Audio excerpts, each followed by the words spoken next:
যাই রান্না করি দেখি কি মরিচ বাছাবাছি করতেছে। রান্না হবে শাক,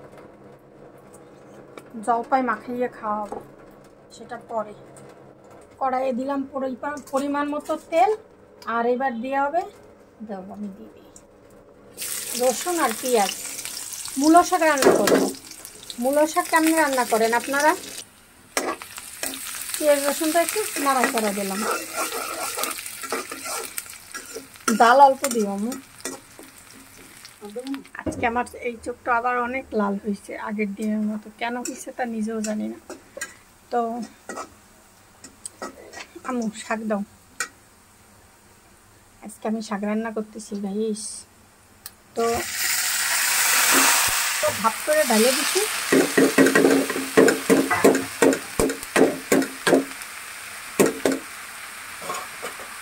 এখন কড়াই গেছে উল্টে বেলতে। এখন এটার মধ্যে মরিচগুলো দিয়ে দেওয়া লাগবে, ব্যাস। আর হচ্ছে পরিমাণ মতো লবণ দেবো আর হলুদ দেবো। হলুদ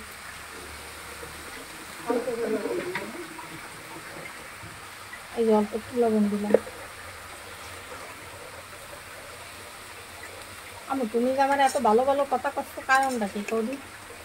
তোমার এত ভালো ব্যবহারের কারণটা কি? তুমি তো আমার সাথে এত ভালো কথা কও না। এই যে মিলি আন্টি প্রত্যেকদিন কয় তোর মারে এই করইডারে একটু ধুইতে কইস।